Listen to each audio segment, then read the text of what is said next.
Hi. You see, it's not so long between the different panels. Hello, YouTubers. This is a noobifier. This is panel 2 of day 1, Social of the Verse. Please do me a favor and link this to someone who you might know. Let's do this. Benoit was once again on deck to take us through this new update. He thanked the community for tech testing for server meshing and other features that are being developed. An MMO needs social support, which has been lacking since 3.0, which was released such a long time ago. Social gameplay is something that I've been an advocate for about 9 years, honestly. The social tools are for all players and will evolve to support the needs of the player base. Reputation will be tracked and it's key to our online experience. When you join an org, your reputation there will be 0 and it'll grow as you conform to the org rules and do jobs well. That's a generalization. They went into great detail and granularity about how that'll actually happen. Managing a party list is currently done on the oldest app within the Mobiglass, and there's another list in orgs, there's another list in Spectrum, and one in the game launcher menu.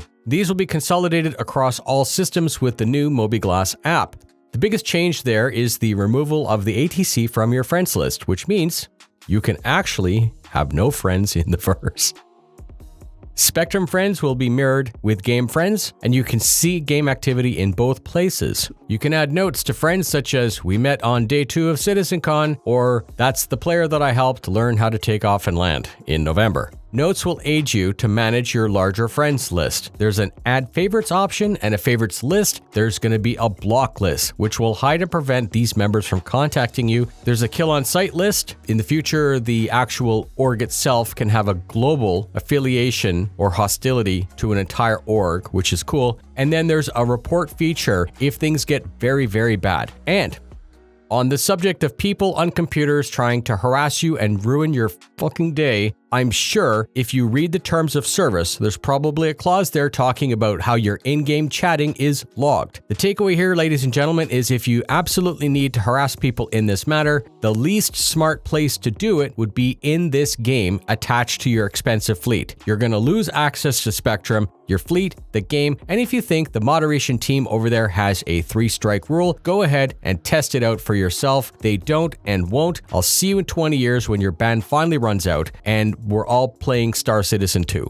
We're on the verge of needing much larger parties, so they are preparing for this. You'll be able to search within the friends list. You're going to be able to see who is in what vehicle and what seat of the vehicle in the party. Streamer mode will be an option which will hide the names and you can be a little bit more discreet. There are other features, but that's the big one. Tab 2 within the new app is the Party Finder. Party Finder finds new party members who are online in your server, and they don't necessarily need to be part of your friends list. It sounds pretty easy and cool. You select the type of job you need help with or want to do, and you put out a general request. You set the rules. You can accept or reject new members based on their reputation, which is nice. Chat window will have more options, and there's a new tab with more customized views. You can have multiple chat windows open. They showed off a demo with a new set of slash commands, and like I said, you can directly message individuals. A contact can be linked to others in a message. You can pin a location on the star map and then link that to others in a message. A specific item can be linked, and that can be posted and sent to others in messages. Sean was invited to talk about FOIP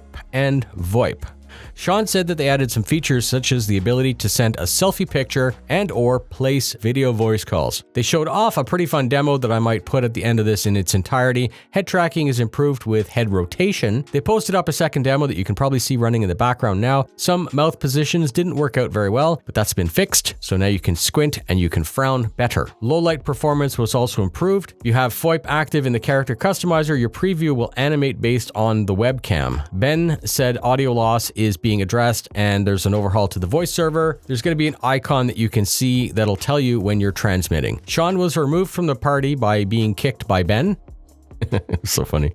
They then posted some info about the guide system. It's been around for some time, but you will now be able to access it in-game. If you meet the requirements, you can guide, and there are rewards for helping other people. Beacons, trust, and ratings are the backbone of this newer guide system. You can create a guide beacon to offer help, and you can create a guide beacon to request help. If you abuse the beacon system, you're going to lose reputation, and your beacon will come with a lower and lower rating, and eventually, people won't want to help you or talk to you. And that is the red zone of the help system.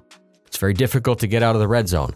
Trust always works both ways to protect both sides. They broke down into player organizations. Ben said that his ideas have been around for many years, and they've been waiting for the right time to add them. He's been waiting Ben, and now he says that he is Action Ben. Orgs need an identity. Icons, brandings, and other factors were touched on. NPC factions actually have their own orgs just like players. Guilds are groups of factions. Reputation is critical, as I said many times so far. Orgless players looking to join or org shoppers have more filters and tabs to focus on the growing list of orgs. There's no reason to or not be part of several orgs. Org admins will be able to post important messages and populate and maintain an org calendar for planning events and training. You can still choose to be in a main or alternate org. You're going to be able to set your org tag, and if you are in multiple orgs, you will be able to see all of the org calendars overlapped at the same time. Org leaders will be able to choose an org goal and an org alignment. Members will be able to benefit from the org based on their loyalty. Changing your main org will reset you to 0. Think of loyalty and reputation as how much time you have in the org. The leader can see this value and then use it for whatever they want. Members' tags can be used to set permissions, ranks, and roles. Orgs may work together, and sometimes entire orgs are at odds. So they're adding alliances, and you'll be able to declare war on another org. Both orgs need to agree to an alliance, and this owns up to more features such as special chat and special calendar functions. While you're out and about, neutrals are white, party members are blue, org are dark green, alliances show up as pale green, the kill list are red or orange, and they teased the ability to adjust this for colorblind support. They showed off a demo, which I will show at the end. That's it. Thank you very much for spending your time with me. Link it to a friend, you lazy bones. Stay tuned for the next one. Flysafe. Hey Sean, and a big hello to everybody at SitCon. How's it going? Hey Ollie, it's great to see you. Everyone's having a great time. I see you're using FOIP. Where are you? Drive. That's correct. I'm sat here in the comfort of my own home, talking to you via the power of FOIP and my webcam. We've been working on FOIP recently, and we're starting to see some improvements to the quality of the tracking in-game. That sounds awesome. Can you tell everyone what you've done to improve it? Well, we started off by looking at what we originally had, and we realized that some mouth poses were really difficult to pull. So we focused on improving the range of motion of the mouth, which now looks like this.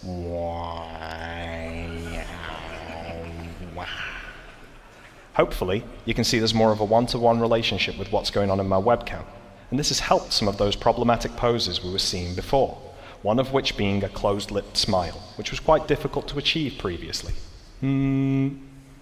We've also started to add in secondary motions that happen naturally when pulling combination face shapes, like squinting in the eyes when smiling or frowning.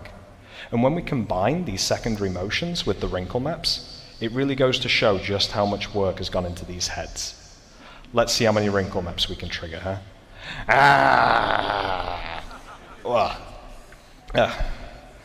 And finally, one other thing we noticed was the tracking quality could be quite noisy in environments where the lighting is less than ideal. So to combat this, we've introduced tracking stabilization, which helps to reduce the amount of noise we get from the webcam. We're seeing positive results in low light conditions, but we're also seeing a small quality boost in optimal lighting conditions. The result is a more expressive and stable face, which is great for using in-game or making videos in the verse. And we still have a little ways to go with FOIP, but the future is bright for this feature, and we can't wait to see what wonderful things you use it for in the verse. So, I see you in the character creator. Let's change how you look. Yeah, let's do it. Let's change up my appearance here a little bit and see what we can make. The super cool thing about the character customizer is that it continues to track my face even when editing. And this is great if you want to see what FOIP will look like on your character before you commit to your appearance. Let's start off by changing my hairstyle, shall we? We have a bunch of cool hairstyles to pick from, and I used to have pretty long hair back in the day, so let's try and find something longer than I currently have. Okay, that's wild. Not quite what I'm looking for, but what else do we have? Dreadlocks. Super cool. Not what I'm after, though. Let's see here. There we go. Much better. The fun thing here is with the head tracking, it's much easier to rotate around and quickly see what I'm going to look like. Let's stick with that for now. That looks good to me. We can do the same for anything else in the customizer, but I'm going to go ahead and remove my beard here, because I want to show you that FOIP still works when changing the structure and characteristics of my actual face. We have a lot of heads in our customizer, and I'm just going to cycle through a few of them here to show you that whatever we choose, we're still tracking and we're good to go. We can even start to manipulate individual aspects of the face with no detriment to the mapping onto the head. FOIP won't break when you combine these heads together. So if you just want to tweak a small aspect of your character or take on the likeness of one of the heads included, you can do so and test out exactly how the tracking is going to look based on your face movements in the webcam. You can now see I'm someone totally different, and we're having no troubles tracking. And if I don't like what I've picked, I can always just randomize here, which I think is a great way of not only showing the countless combinations of heads that we can make, but also that FOIP will continue to work with anything that we throw at it. I think I'm looking pretty good here, Sean. What do you think? Yeah, good. I think it's pretty unique to Star Citizen. Thanks a lot for showing it. Anytime. And I hope everybody has an awesome sitcom. See you later.